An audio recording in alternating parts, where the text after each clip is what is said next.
Assalamualaikum semuanya. Hari ini kita akan belajar tentang teori graf. Apa itu teori graf?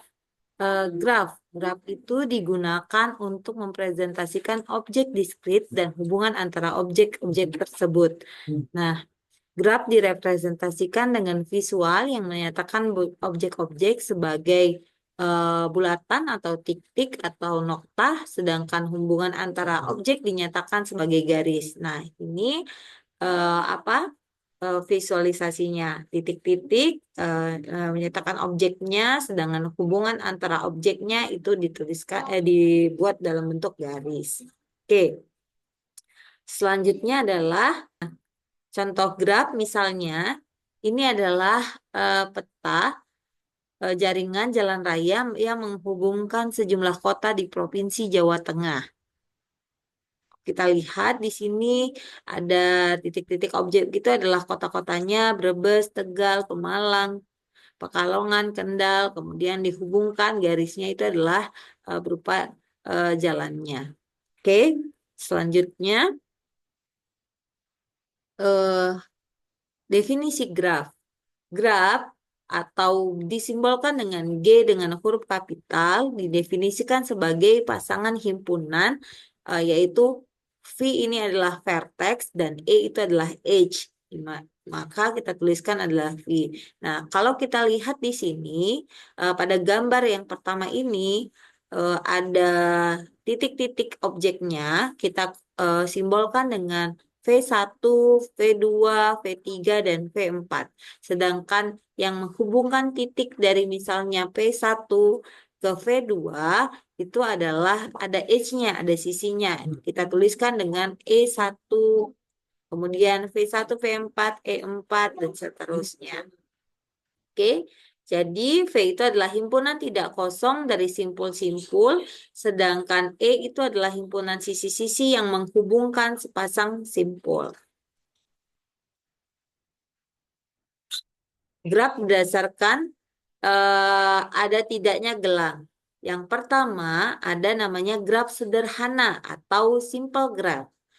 Graf yang tidak mengandung gelang maupun sisi ganda dinamakan sederhana. Jadi kalau kita lihat satu ke dua, dua ke tiga, satu ke tiga. Nah, eh, ini dia tidak hanya ada satu sisi dan dia tidak mempunyai gelang atau loop nanti. Nah, itu namanya adalah graf sederhana. Jadi dia hanya setiap ini hanya punya satu, tidak mengandung gelang dan tidak mengandung sisinya ganda. Sekarang kita lihat eh, bagaimana graf berdasarkan ada tidaknya gelang tadi. Oke. Nah, sekarang kalau kita lihat graf ganda di sini eh, kalau kita lihat antara simpul 3 dan 4 itu terdapat dua sisi yaitu E6 dan E7. Nah, ini maka bukan graf sederhana karena mengandung dua sisi sehingga dinamakan dengan graf ganda. Sedangkan graf semu itu adalah ketika mempunyai apa gelang. Jadi ini adalah gelang atau loop di mana dari simpul ketiga balik lagi ke simpul ketiga di mana sisinya dilambangkan dengan E8. Nah, ini adalah graf semu. Selanjutnya adalah graf berdasarkan orientasi arah.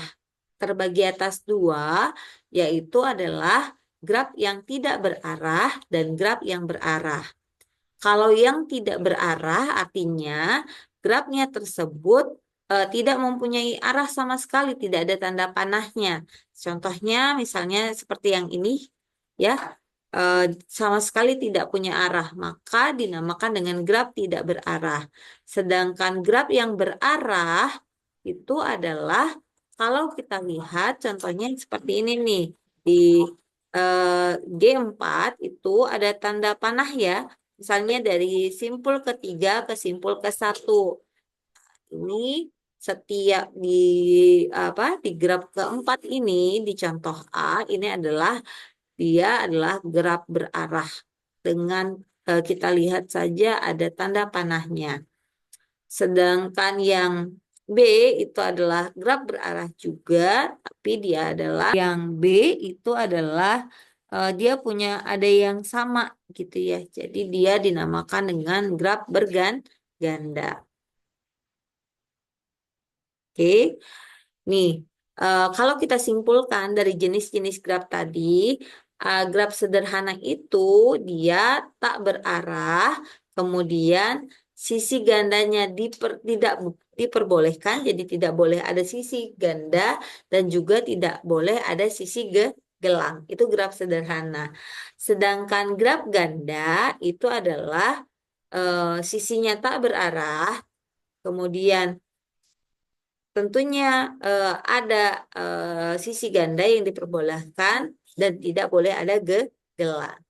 Kalau graf semu eh, tak berarah sisinya, sisi gandanya diperbolehkan dan pastinya ada gelangnya atau loopnya.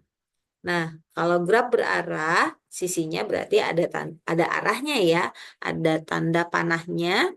Kemudian tidak boleh ada sisi ganda, namun boleh ada gelangnya. Kalau gelap ganda berarah, ya itu boleh. Yang pasti kalau berarah ada tanda panahnya, kemudian apa namanya sisi gandanya diperbolehkan dan sisi gelangnya juga diperbolehkan. Gitu. Itu untuk membedakan dari jenis-jenis graf tadi. Oke. Contoh penerapannya di mana graf tersebut ada di rangkaian listrik, kemudian ada di isomer senyawa, kimia karbon, lalu ada di transaksi konkuren pada basis data terpusat, pengujian program, eh, kemudian di dalam teori otomata. Nah, ini adalah eh, kemudian ada turnamen Robin gitu ya. Hmm. Ini nantinya akan kita terapkan di berbagai macam bidang tentunya. Nah, untuk saat ini di Matematika Diskrit IT Year masih belajar hal yang sangat sederhana. Oke, kemudian eh, di dalam graf ada yang namanya bertetanggaan atau adjacent. Jadi dua buah simpul pada graf yang tidak berarah dikatakan bertetangga bila keduanya terhubung langsung dengan sebuah sisi. Jadi nih contohnya, kalau kita lihat simpul satu ini dia bertetangga dengan simpul 2 dan simpul 3. Nah, dua bertetangga dengan simpul mana saja? Simpul satu, simpul 3, dan simpul 4. Namun, contohnya misal, apakah simpul satu bertetangga dengan simpul 4? Tentu tidak, karena tidak ada sisi yang langsung yang menyambungkan antara simpul satu dengan simpul keempat. Sehingga simpul satu tidak bertetangga dengan simpul 4. Simpul satu hanya bertetangga dengan simpul 3 dan simpul 2. Itu contoh untuk bertetangga.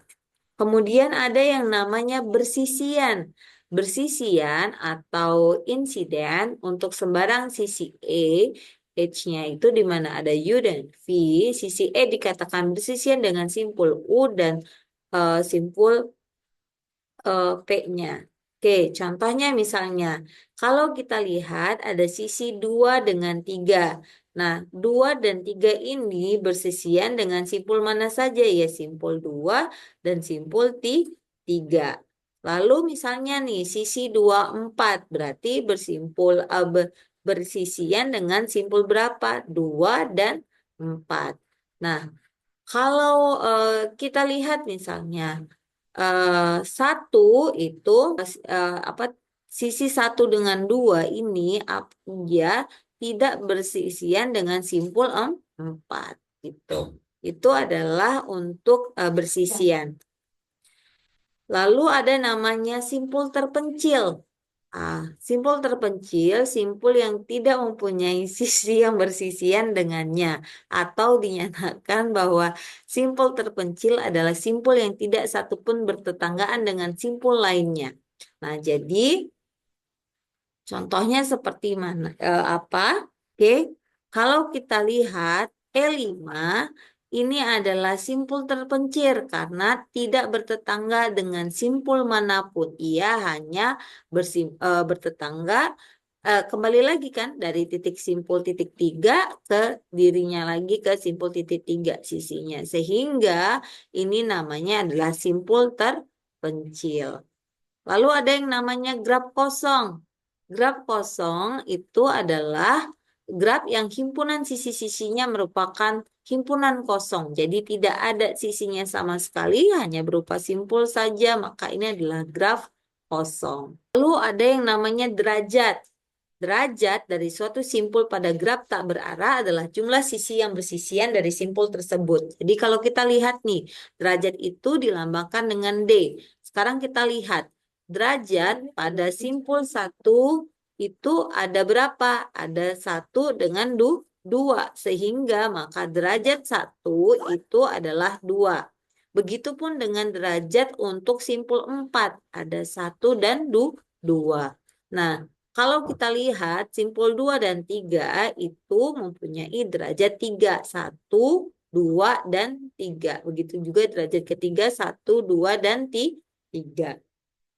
Selanjutnya adalah pada gambar ini simpul 1 itu ada berapa derajatnya? Ada 1, 2, dan 3. Sedangkan simpul ketiga, nah kalau untuk loop itu dihitungnya adalah 2. Sehingga ya ini harusnya ini adalah 3 ya. Derajatnya untuk 3 itu maka 1, 2, dan hitungnya ini adalah 2 sehingga jumlahnya adalah 4. Selanjutnya kalau kita lihat pada derajat kelima, di derajat kelima itu adalah dia tidak ada sisi yang menyambungkan ke simpul lainnya pada titik simpul 5 ya ke ini. Sehingga kita bisa mengatakan bahwa derajat 5 itu adalah nilai derajatnya adalah 0 sehingga ini disebut dengan simpul terpencil. Nah, kemudian derajat 4 itu adalah dia hanya punya satu sehingga disebut dengan simpul anting-anting. Oke, perhitungan pada graf berarah derajat simpul V dinyatakan dengan D-in itu adalah derajat yang masuk, D-out itu dilambangkan dengan V adalah yang keluar. Jadi jumlah busur yang masuk ke simpul V, kalau yang D-out itu jumlah yang busur yang keluar ke simpul V-nya. Jadi eh, kalau kita langsung ke contoh saja ya, misalnya kita punya graf berarah ini. Nah, kalau kita lihat D-in berarti yang masuk ke satu tuh ada berapa? Tanda panah yang ke arah simpul satu ada 2, maka sama dengan 2. Yang keluar dari satu itu ada berapa? Kalau kita lihat tanda panahnya ada 1, sehingga sama dengan 1. Selanjutnya, jadi kita hitung per tiap simpulnya. Jadi derajat 1, 2, 3, 4 dan dihitung juga in dan out-nya semuanya. Nantinya baru kita jumlahkan. Selanjutnya adalah kita ke lintasan. Lintasan itu adalah lintasan yang panjangnya N dari simpul awal V0 ke simpul tujuan Vn di dalam graf ialah barisan berselang-seling simpul-simpul dan sisi yang berbentuk V0, E1, V1, E2, dan seterusnya En, Vn. Nah, oke, sedemikian sehingga E1 sama dengan V0, V1, E2, V1, V2, sampai dengan En. Sama dengan Vn dikurang 1, Pn. Jadi di mana N dikurang 1 untuk ini ya. Oke, kalau kita lihat misalnya graf di samping lintasan 1, 2, 3, 4 adalah lintasan barisan sisi dari 1, 2, 2, 4, 4, 3, kemudian 3, tiga. Oh, misalnya kita mau ke lintasan 1, 2, 4, 3. Berarti kita bisa ke 1, 2, kemudian 2, 4, lalu 4, 3. Baru kita sampai. Sehingga berapa panjang lintasannya? 1, 2, 3. Gitu ya. Nah, misalnya seperti itu. Oke, selanjutnya ada yang namanya siklus. Siklus atau cycle atau sirkuit itu adalah lintasan yang berawal dan berakhir pada simpul yang sama disebut dengan sirkuit atau siklus. Nah, panjang sirkuit adalah jumlah sisi dalam sirkuit tersebut. Sirkuit 1, 2, 3, 1.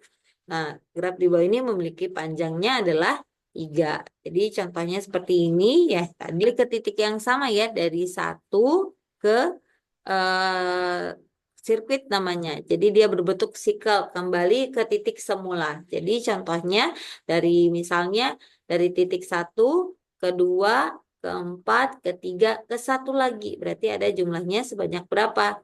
Oh, jadi 1, 2, 1, 2 kan lintasan sirkuit pada di bawah itu jadi 1, 2. Oh, kalau di contoh ini misalnya dia kita lihat maaf kalau contoh ini berarti 1, 2, 3, 1 berarti ada 3 lintasan gitu ya. Ini kayak sepertinya masih salah nanti coba saya benarkan lagi. Oke, terus ada yang misalnya adalah terhubung atau connected. Ini yaitu ada yang terhubung kuat juga terhubung lemah. Oke, sampai di sini dulu. Nanti kita lanjutkan lagi untuk bagian 8-nya dan seterusnya. Terima kasih untuk hari ini. Assalamualaikum warahmatullahi wabarakatuh.